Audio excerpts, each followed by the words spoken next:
공부 잘하는 아이가 왜 자살할까? 공부 잘하는 아이가 왜 자살할까? 라는 제목으로 하나님 말씀 증거하도록 하겠습니다. 우리 인간의 세 단계, 어떻게 보면 구원의 세 단계를 한번 살펴보도록 하겠습니다. 첫 번째 단계는 자기 세계에 갇혀 사는 단계입니다. 오늘 빌립보 간수가 자살을 하려고 시도합니다. 자결하려 했다 그랬죠. 27절 보니까 칼을 빼어 자결하려 하거늘.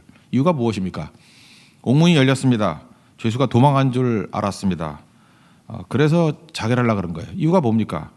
자기가 만든 세계가 있거든요. 인간은 다 자기가 만든 세계가 있습니다. 근데 그 세계가 무너졌다고 생각을 하는 거예요. 그 자기 세계 너머에 또 다른 큰 세계가 있는 것을 모르기 때문에 그렇습니다. 자기 나름대로는 열심히 살았겠죠. 로마의 간수니까 열심히 살았고 또 충성을 다했고 거기에 가치를 두고 그래서 뭐 출세의 길 간수 장되고 또 올라가는 거 아니에요 계속. 그런데 그 세계에서 허점이 있다. 특별히 뭐 군인이라든지 뭐 이럴 때 보면은 뭐 하자가 있으면 이렇게 진급이 안 되고 그런 거 있잖아요. 모르십니까? 공무원도 그런 게 있나요? 뭐 이런 게 있죠. 자기가 이제까지 철저히 자기 관리를 해왔다고 하는데 거기에 흠결이 생겨가지고 이제는 자기 세계가 흠집 정도가 아니라 무너졌다라고 생각을 하는 거예요. 내 세계가 무너졌다. 그러니까 자살하는 겁니다. 그 작은 세계에 갇혀 있기 때문에 그렇습니다. 그 성적 때문에 청소년들 가운데 자살했다 이런 얘기를 뭐 몇 년에 한 번씩 이렇게 듣지 않습니까? 그 되게 공부 잘하는 애들이 자살합니다. 1등하다 2등 했을 때 자살하는 거지. 못하는 애들은 절대 안 죽습니다. 예. 걔는 성적이 자기 세계가 아니거든요. 여러분들은 절대 성적으로 자살하지는 않습니다. 그죠? 예. 이게 성적이 자기 세계인 사람은 공부를 잘해야지 자기 세계가 되잖아요. 공부를 못하는 애들은 성적이 자기 세계가 아니라니까 다른 게 또 자기 세계가 있겠죠. 그러니까 성적이 자기 세계인 거예요. 이게 사실 청소년들에게 있어서는 공부만 하는 아이들에게 그게 전부 다잖아요. 아침부터 깨가지고 밤에 잘 때까지 공부 외에는 생각이 없잖아요. 대학 입시 이외에 생각이 없잖아요. 근데 그게 자기 세계인데 자기 세계가 무너졌다라고 생각하면 살 이유가 없는 거죠. 그래서 청소년들이 자살하는 이유나 간수에 자살하려고 하는 이유는 똑같습니다. 지극히 좁은 자기 세계가 무너졌다고 생각하기 때문에. 우리 어른들이 볼 때 뭐 성적이 뭐 그렇게 대단한 거예요? 건강하게 자라는 게 더 중요한 거죠. 근데 그건 그 성적의 세계를 밖에 나와 있는 어른들이 볼 때 느끼는 감정이고 그 아이는 또 안 그렇다는 거예요. 작은 세계 속에 갇혀 있기 때문에 그런 일이 벌어진다는 것입니다. 근데 어른이 돼서는 또 벗어납니까? 또 자기만의 작은 세계를 또 만들어 놓고 이것만이 내 세상 그러고 살아가는 게 인생이라는 것입니다. 이 앞부분에 하나 더 나오죠. 점치는 여종의 주인들. 귀신 들렸습니다. 우리 교회도 이제 종종 상태 안 좋은 애들 오지 않습니까? 정신이 좀 문제가 있는 사람들 오면 난 참 불쌍하더라고요. 그죠? 그 마음의 평안도 없고 정상적인 인간이 아니잖아요. 하나님이 만드신 인간을 저렇게 만들지는 않았을 건데 왜 그렇게 돼버렸죠? 그러니까 이 엉망진창이 돼버린 거예요. 그런데 이게 귀신이 역사하니까 또 점치는데 잘 맞았는가 봐요. 그래서 장사가 잘 됐습니다. 돈을 많이 벌게 됐어요. 근데 이제 바울이 와가지고 고쳐줬잖아요. 귀신이 나갔잖아요. 그럼 건강해졌습니다. 그러면 기뻐해야 되는 게 당연한 거 아닙니까? 그렇잖아요. 그 불쌍한 인생이 구원받았으니 얼마나 기쁜 일이에요. 근데 주인들은 제가 볼 때 그 자체를 슬퍼하지는 않았을 거예요. 기뻐했는데 문제는 뭐예요? 돈이에요, 돈. 돈이 그들의 작은 세상이거든요. 돈줄이 끊겼다 이렇게 생각하는 거죠. 19절 보니까 자기 수익의 소망이 끊어진 것을 보고 그래서 바울 뭐 고발해가지고 감옥에 집어넣고 난리 부리지 않습니까? 돈이 무섭습니다. 우리 성도들도 보면은 뭐 성도들은 덜한 것 같은데 그죠? 이렇게 딴 문제에 대해서는 이렇게 관대한 사람인데 돈 문제에 쉽게 못 나가는 사람 되게 많아요. 돈에 되게 예민합니다. 그죠? 막 사람들이 인생 거는 거라고요. 그 왜 그러죠? 그게 자기만의 작은 세상이기 때문에. 그래서 사도행전 16장에는 자기만의 작은 세상에 갇혀 있는 두 종류 사람을 보여주고 있어요. 귀신 들려 점치는 여종의 주인들, 간수, 자기 세계 속에 갇혀 있는 사람들이라고요. 사실 믿기 이전에 우리의 모습일 수도 있다라는 것입니다. 두 번째 단계입니다. 새로운 세계가 열립니다. 죽으려고 하는데 목소리가 들립니다. 28절 보니까 소리 지르면서 우리 여기 있으니까 죽지 마 뭐 이랬죠. 이게 충격 아니겠어요? 자기만의 세계에선 이게 옥문이 열리면 도망을 쳐야 되잖아요. 근데 도망치지 않는 죄수가 있다. 이게 새로운 세계예요. 거기다가 죄수 그러면은 그 간수 입장에서 쓰레기거든요. 인간도 아닌 인간 말종인데 글쎄 자기 걱정 안 하고 남 걱정해 주잖아요. 우리 여기 있으니까 죽지 말라고. 말도 안 되는 일이 벌어진다는 것입니다. 그래서 29절 보니까 두 가지 현상이 벌어져요. 무서워 떨었다 그러고 간수가 제수 앞에 엎드렸대요. 두 가지. 이제까지 이 간수가 두려웠던 건 뭐예요? 두려워서 자살하려고 그랬잖아요. 뭐가 두려운 거예요? 사회에서 쌓은 업적이 무너지는 게 두려운 거예요. 자기 성공담이 무너지는 게 두려운 거예요. 자기 세계가 무너지는 게 두려운 거예요. 근데 이제 뭐가 두려운 거죠? 뭔지 몰라요 아직은. 뭔지 모르는데 뭐 힘을 느끼는 거예요. 그죠? 또 다른 세상을 보는 거예요. 미지의 세계를 보면 두렵잖아요. 어떻게 이런 세계가 다 있나? 주일 저녁에 권위를 가지고 일하라 했죠. 권위라는 게 이게 영어는 authority인데 헬라 단어는 엑수시아예요. 에크라는 게 영어 익스야 익스. 어디서부터 나왔다. 에크시아. 에크 플러스 우시아예요. 우시아는 에센스, 본질. 그러니까 본질로부터 나온 그 무엇 그게 권위거든요. 그게 authority인데 그러니까 참 권위란 말 표현이 잘 돼 있는 것 같아요. 본질, 생명, 능력으로부터 나오는 그 무엇 모르는 거예요 아직은. 어떤 something이 있는데 그게 뭔지 모르겠어요. 근데 공포를 느끼는 거예요. 그래서 두려워 떨었다, 엎드렸다. 그 하나님 모르는 사람이 하나님을 느낀 거죠. 그 성도는 세상에 대해서 하나님을 보는 창문입니다. 그 성도의 모습을 통해서 사람들이 하나님을 느낄 수 있어요. 느끼는 거라고요. 느끼잖아요. 근데 언제 느끼죠? 말할 때도 느끼지만 구별된 삶, 거룩한 삶, 거룩이 구별됐다는 거 아니에요. 구별된 삶 좀 다르잖아요. 도망도 안 치고 남 생각해주고. 그러니까 이게 뷰티풀 스토리죠. 아름다운 이야기가 나오잖아요. 그때 여기서 두려움을 느끼잖아요. 그리고 앞에 얘기도 이게 같이 오버랩이 되지 않았을까 생각이 들어요. 바울이 감옥에 들어간 이유가 뭐 나쁜 짓에서 들어간 게 아니고 귀신 들린 여정 고쳐줬다고 들어간 거 아니에요. 그거 뭐 알지 다 모르겠습니까? 우리가 이런 일이 벌어지면 어떤 일이 벌어져요? 억울하잖아요. 억울하고 하나님 이 말이 됩니까? 이게 뭐 내가 주님 앞에 충성했더니 이렇게 하시는 거 아니죠? 뭐 이런 거 아니에요, 우리? 말은 안 해도 뭐 그럴 거 아닙니까? 여러분 고난이 얼마나 힘든지를 우린 다 압니다. 고난 당해봐서 이 고난 중에 마음을 추스린다는 게 얼마나 힘든지. 뭐 하다못해 뭐 남한테 말 한마디 듣고도 픽픽 쓰러져가지고 뭐 죽느니 사느니 그러고 뭐 별것도 아닌 문제 가지고 뭐 죄송합니다. 뭐 남의 일이라서 별것도 아니라 그래서 뭐 몇 주 동안 교회도 안 나오고 막 이러잖아요. 그죠? 자기한테 굉장히 고난 당할 때 마음 추스리는 거 쉽지 않아요. 하다못해 남 시집 가는 거 보고도 막 열받고 막 그러잖아요. 그죠? 이게 마음 추스리는 게 쉽지 않다니까요. 쉽지 않은데 지금 이게 억울한 일, 말도 안 되는 일 당했는데 밤중에 찬송하고 기도했대요. 이것도 범상치 않죠. 그렇지만 그때는 게 넘어간 거예요. 근데 이 모습을 보면서 이게 다 이게 오버랩되지 않았겠어요. 그래서 몹시 두려워했어요. 그래서 엎드렸다라는 것입니다. 그래서 이때부터 나타나기 시작하는 거죠. 그러니까 우리가 하나님의 창이라는 거 잊지 마십시오.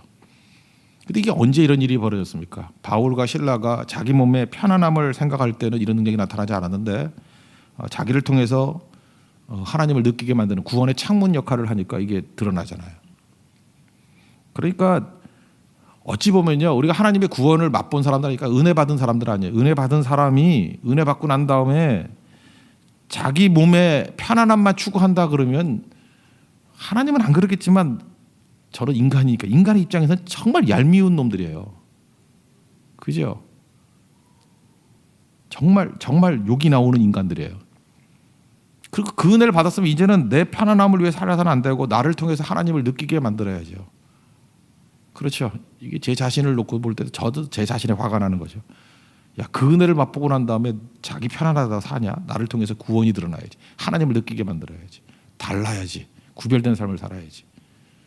바울과 실라의 구별된 삶이 한 사람을 몹시 두려우게 만드는, 두려운 이유가 뭐예요? 새로운 세계를 접하게 만드는 거잖아요. 하나님을 느끼게 만드는 거예요. 그리고 세 번째 단계니까 이제 질문을 유발합니다. 뭐 물으라고 말한 게 아니에요. 그냥 자기가 질문하잖아요. 어떻게 해야 구원받느냐고.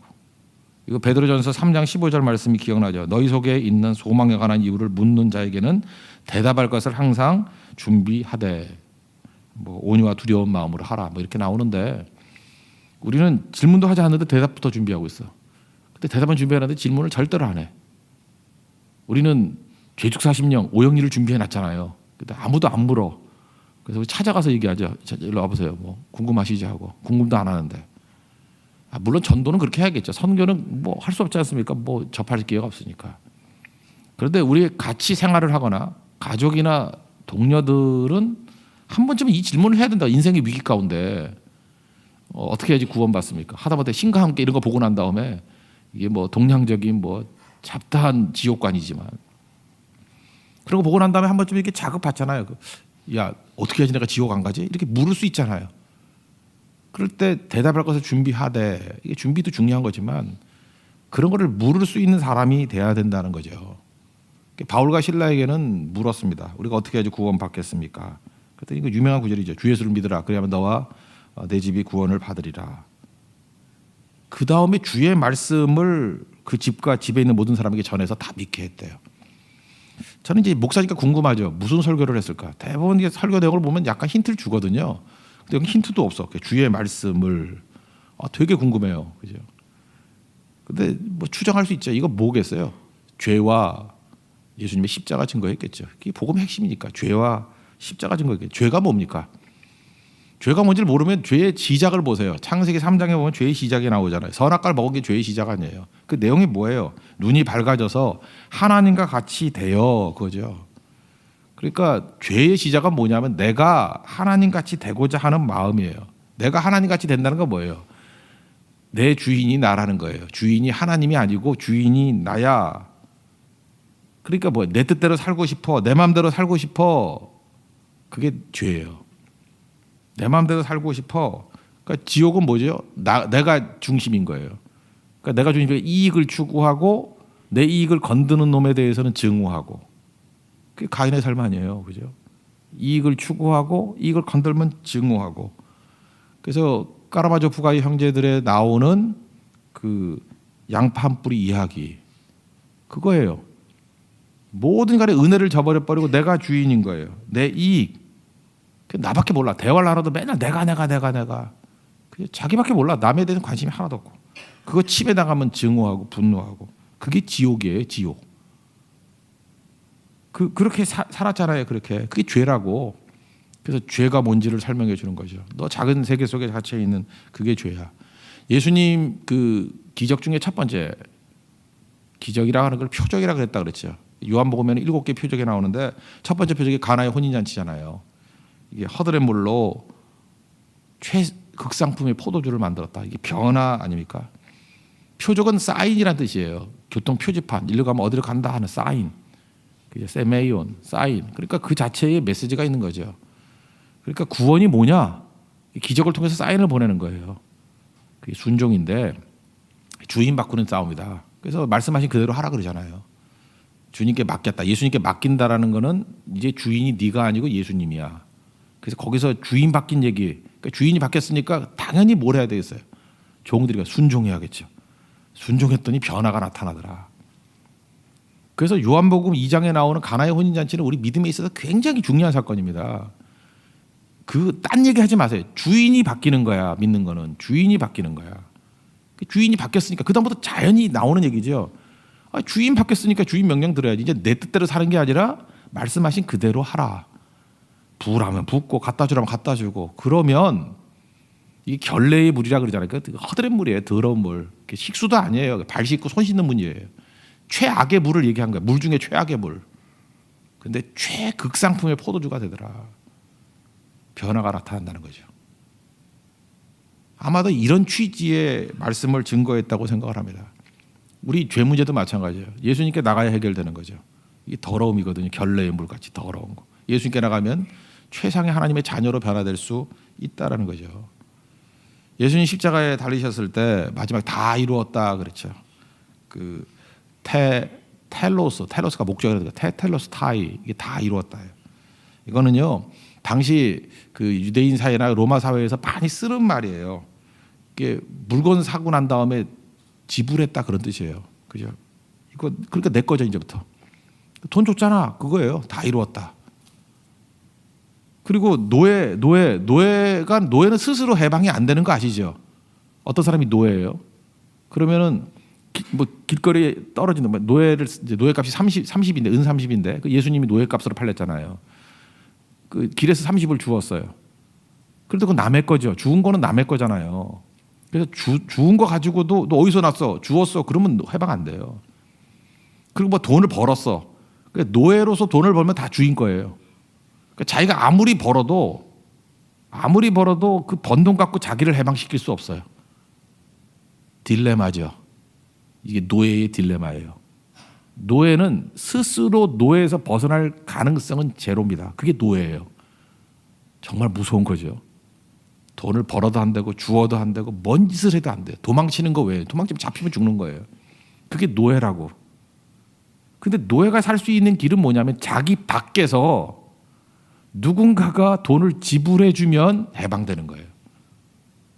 그러니까 지가 똑똑하고 능력 있고에 아무 관계 없어요. 우리도 마찬가지예요. 물에 빠진 사람이 지 머리카락 잡아당기고 끌어당기는 거와 똑같은 거라고. 됩니까? 여러분도 안 되고 저도 안 돼. 머리카락 없어도 전 진짜 안 되고. 머리카락이 있다고 되는 거 아니야. 안 된다고. 어떻게 되죠? 바깥에서 머리끄댕이 자꾸 끌어내야지 빠져나올 수 있는 거라고. 그런데 예수님께서 그 노예의 저주를 다 이루었다. 값을 지불했다는 거예요. 그래서 너희들은 이제 해방되었다는 거예요. 그 얘기입니다. 이 모든 것들이 이루어지기 위해서 필요한 게 뭐예요? 주인 바뀌는 싸움. 그 얘기를 하는 거죠. 주인 바뀌는 거예요.